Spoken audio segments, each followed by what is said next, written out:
Hello dear friends, मेरा नाम है ध्रुवेश सिंह और आप देख रहे हैं नंबर 1 सुपर कॉमर्स क्लासेस। आज जो टॉपिक स्टार्ट किया है हमने, आज के जो टॉपिक में है वो है absence of partnership deed provision applicable in a partnership.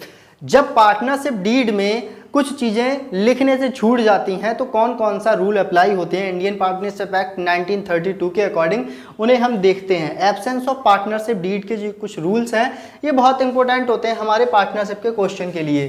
तो पहला जो रूल्स है नंबर वन में आता है प्रॉफिट शेयरिंग रेशियो। अगर पार्टनरशिप डीड में आपका नहीं लिखा हुआ है कि प्रॉफिट हमें किस रेशियो में बांटनी है तो हमें उसे इक्वल बांटना होता है। लिखा हुआ है profit and loss would be share equally among the partners. Partners के बीच जो होती है प्रॉफिट वो इक्वल बांटनी है। मान लो दो पार्टनर हैं ए और बी और इनके बीच में प्रॉफिट शेयरिंग रेशियो नहीं दे रखा है। प्रॉफिट हुआ है मान लो 10,000, तो इसके लिए हम 1:1 के रेशियो में बांट देंगे जो कि हो जाएगी 5,000 और 5,000। ओके, उसके बाद में आते हैं हम पॉइंट नंबर 2 पे। पॉइंट नंबर 2 में लिखा हुआ है इंटरेस्ट ऑन कैपिटल।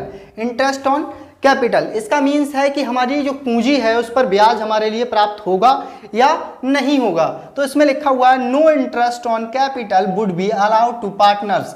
अगर हमारी पार्टनरशिप डीड में ये मेंशन नहीं है कि पार्टनर्स के लिए उनकी कैपिटल पर इंटरेस्ट दिया जाएगा या नहीं, तो साफ साफ बोल रखा है उसमें नहीं दिया जाएगा। आगे बोल रखा है if there is an agreement to allow interest on capital it is to be allowed only in case of profit. हाँ, अगर दिया जाएगा तो केवल एक केस में, अगर कंपनी के लिए प्रॉफिट हो रही है तो आप दे सकते हैं इंटरेस्ट पर कैपिटल पर इंटरेस्ट। ओके, पॉइंट नंबर 3 पे आते हैं। पॉइंट नंबर 3 लिखा हुआ है इंटरेस्ट ऑन ड्राइंग्स।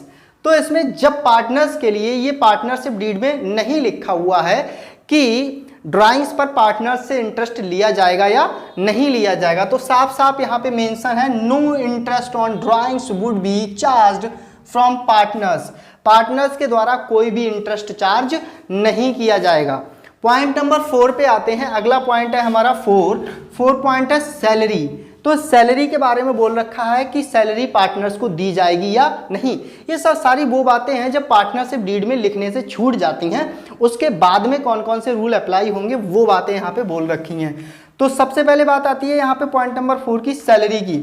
सैलरी में बोल रखा है आपसे नो सैलरी और commission is to be allowed to partners. ना तो सैलरी दी जाएगी पार्टनर को और ना ही कमीशन दिया जाएगा। ठीक है, अब पार्ट नंबर आ जाते हैं 5 पर। पार्ट नंबर 5 में लिखा हुआ है इंटरेस्ट ऑन लोन। अब बात आ जाती है लोन की। अगर किसी पार्टनर से लोन लिया हुआ है हमारी फर्म ने और पार्टनरशिप डीड में ये नहीं दे रखा है कि उसके लिए कितने % से इंटरेस्ट दिया जाएगा, तो हम क्या करते हैं उस व्यक्ति को 6% पर एनम के अकॉर्डिंग इंटरेस्ट देते हैं। देखो यहाँ पे लिखा हुआ है if a partner has provide any loan to the firm. अगर किसी पार्टनर ने फर्म के लिए लोन प्रोवाइड किया है, दिया है, तो हम क्या करेंगे he would be paid interest at the rate of 6% per annum. वो 6% पर ईयर के अकॉर्डिंग उसके लिए ब्याज दिया जाएगा। This interest on loan is a charge against profit extra. It is to be allowed even if there are loss to the firm। अगर इसमें बोल रखा है आपसे साफ साफ, देखो this interest on loan is a charge against profit, ये प्रॉफिट में से दिया जाएगा।